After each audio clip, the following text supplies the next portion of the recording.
ரகசியங்கள் நேயர்கள் அனைவருக்கும் இனிய சௌபாகிய வணக்கம். இது ஸ்ரீ மகாலட்சுமி ஜோதிட வித்யாலயம். நான் உங்கள் திதி யோகம் கரணம் ஜோதிட முறை ஆராய்ச்சியாளர் சௌபாகியம் மணிவண்ணன். இந்த பதிவு ஒரு வித்தியாசமான பதிவு. ஒரு அன்பர் என்னிடம் ஜாதகம் பார்க்கும்போது, எனக்கு சுகர் நோய் இருக்குது, 10 வருடங்களாக இருக்குது. நான் ரெகுலராக வெள்ளி தட்டு வெள்ளி டம்ளரில் தான் உணவுகளை பயன்படுத்திகிட்டு இருக்கேன். இது பண்ணுறது சரியாக தவறா அப்படின்னு சொல்லி ஒரு கேள்வி கேட்டிருந்தார். சரி, அவருக்கு உண்டான விளக்கங்களே அங்கேயே கொடுத்தாச்சு. இது ஒரு தனிப்பதிவாக செல்லும்போது நிறைய அன்பர்களுக்கு பயனுள்ளதாக இருக்கும் அப்படின்ற ஒரு நோக்கத்தில் தான் இதை பற்றி இன்றைக்கு நம்ம பார்க்க போகிறோம். அதாவது மகாலட்சுமியினுடைய கடாட்சத்தை நாம் அதிகப்படுத்திக் கொள்வதற்கு மகாலட்சுமியினுடைய விஷயங்களை நம்ம ரெகுலராக நிறைய பயன்படுத்திக்குவோம். குறிப்பாக பார்த்தீங்க அப்படின்னா, வெள்ளிகளை அதிகமாக அணியிறது, டைமண்டை அணியிறது, பட்டாடைகளை உடுத்துறது, புத்தாடைகள் அடிக்கடி போடுறது, அதே போல் பட்டாடைக்கு இடையான பார்த்திங்கன்னா ஷைனிங் கிளாத்தை அதிகமாக பயன்படுத்துறது, இதெல்லாம் மகாலட்சுமியினுடைய கடாட்சத்தை அதிகப்படுத்திக்கலாம் நம்ம. சரிங்களா? அதே போல் பார்த்தீங்க அப்படின்னாக்க, இந்த வெள்ளி என்பது மகாலட்சுமிக்கு உண்டான ஒரு உலோகமாக இருந்தாலும், சுகர் நோயை நமக்கு தரக்கூடிய கிரகம் சுக்கிரன். அந்த சுக்கிரனுக்கு உண்டான அதிதேவதை தான் இந்த மகாலட்சுமி. ஆனால் இந்த சுகர் நோய் இருப்பவர்கள் இதையெல்லாம் தொடவே கூடாது. ஏன்னா இதையெல்லாம் நீங்கள் பயன்படுத்தும் போது இந்த நோயினுடைய தாக்கம் பல மடங்கு உங்களுக்கு அதிகமாயிடும். அதுதான் உண்மை. அப்போ நீங்கள் என்ன பண்ணணும்? டைமண்டை போடக்கூடாது, வெள்ளியை அணியக்கூடாது, அதே போல் வெள்ளி தட்டுகளையோ அல்லது டம்ளரையோ பயன்படுத்தக்கூடாது. புரிஞ்சுக்கிட்டீங்களா? அப்படி பயன்படுத்தும் போது இந்த நோயினுடைய தாக்கம் அதிகமாகும். பயன்படுத்துறதை விட்டுட்டீங்க அப்படின்னா இந்த நோயிலேருந்து மீண்டு வரக்கூடிய வாய்ப்புகள் கூட கண்டிப்பாக உங்களுக்கு கிடைக்கும்னு சொல்லலாம். அது மட்டும் கிடையாதுங்க. சுக்கிரனுக்கு உண்டான காரக உணவுகள் என்னென்ன அப்படிங்கிறத நீங்கள் தெரிஞ்சுக்கணும். சுக்கிரன் என்னென்னு கேட்டிங்கனாக்க, இனிப்பு வகைகள் எல்லாமே சுக்கிரனுக்கு உண்டான உணவுகள் முதல்ல தெரிஞ்சுக்கோங்க.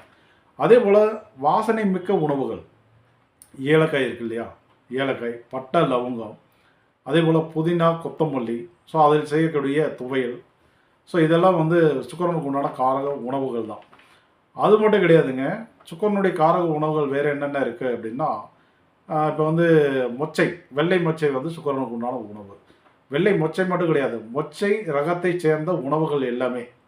இப்போ நீங்கள் என்ன பண்ணலாம் அப்படின்னா, சிவப்பு பீன்ஸு, கருப்பு பீன்ஸ்லாம் இருக்குது இல்லையா, அந்த மாதிரி பீன்ஸு, சோயா பீன்ஸு, அதே போல் சமைத்து சாப்பிடக்கூடிய ஊட்டி பீன்ஸு, கறி பீன்ஸுன்னு இப்போ ஒன்று வருது, அந்த பீன்ஸு, அதே போல் கவனிச்சிங்கன்னா நெல்லி, மேலும் எலுமிச்சை, காளான், இந்த மாதிரி உணவுகள் எல்லாமே சுக்கிரனுக்கு உண்டான உணவுகள் தான். இப்போ உதாரணத்துக்கு பார்த்தீங்க அப்படின்னா, ஏலக்காயை நம்ம வாயில் போட்டு மென்று தின்னோம் அப்படின்னா நமக்கு அடிக்கடி பணம் கிடைக்கும்னு சொல்லுவாங்க. ஏலக்காயை நம்மளுடைய ட்ராவில் பர்ஸில் வச்சுக்கிட்டோம்னா நம்மளுக்கு பண யோகம் அதிகமாகும்னு சொல்லுவாங்க. ஆனால் சுகர் நோயாளிகள் இதை பண்ணிங்க அப்படின்னா சுகர் நோய் உங்களுக்கு அதிகமாகிடும். இப்போ சுச்சம் என்னன்னு உங்களுக்கு புரிஞ்சிருக்கும். சரிங்களா?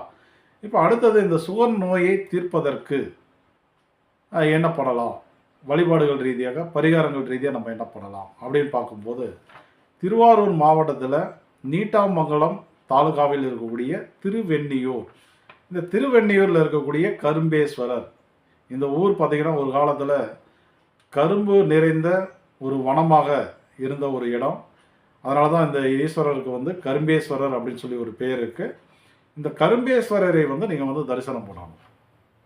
அதே போல் அங்கே இருக்கக்கூடிய அழகிய நாயகி தாயாரையும் தரிசனம் பண்ணலாம். குறிப்பாக இந்த ஆலயத்தில் இருக்கக்கூடிய பிரகாரத்தில் எறும்புகளுக்கு உணவு இடுவார்கள்.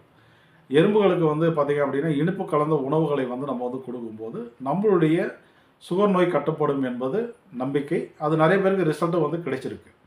அதே போல் மேலும் பார்த்திங்க அப்படின்னா எல்லா ஆலயங்களிலும் இருப்பது போல் இங்கேயும் விநாயகர், முருகன், கஜலட்சுமி, ஸோ இந்த மாதிரி சிலைகள்லாம் கூட உண்டு. ஸோ அதையும் நீங்கள் வணங்கிட்டு வர்றது ரொம்ப நல்லது. இதில் இன்னொரு சூட்சமம் என்னன்னு கேட்டிங்கன்னா, இந்த ஆலயத்திற்கு எப்போ போனால் நல்லது அப்படிங்கிறத நீங்கள் புரிஞ்சுக்கணும். புரிஞ்சுக்கிட்டீங்களா? அப்போ இந்த ஆலயத்துக்கு நீங்கள் கரணத்தின் அடிப்படையில் போகிறது தான் ரொம்ப நல்லது. மொத்தம் 11 கரணங்கள் இருக்குது. பவம், பாலவம், கௌளவம், தைத்துளை, கரசை, வணிசை, பத்திரை, சகுனி, சதுஸ்பாதம், நாகமம், கிம்சகுடம், இதான் கரணங்களுடைய வரிசை. கரணமே காரிய சித்தி, கரணமே காரிய வெற்றி, கரணமே மரணம், கரணம் தப்பினால் மரணம். இது எல்லாத்துக்கும் வந்து ஒரு நெருங்கிய தொடர்பு என்பது உண்டு. அப்போ கரணத்த கரையை நம்ம வந்து பயன்படுத்தினோம் அப்படின்னா, நோய்களிலிருந்தும் நம்ம வந்து எளிதில் வந்து மீண்டு வந்துட முடியும். அதுதான் இந்த சூட்சுமம். புரிஞ்சதுங்களா? அப்போ இதில நம்ம பார்த்த இந்த தைத்துளை கரணம்னு ஒரு கரணம் இருக்கு இல்லையா?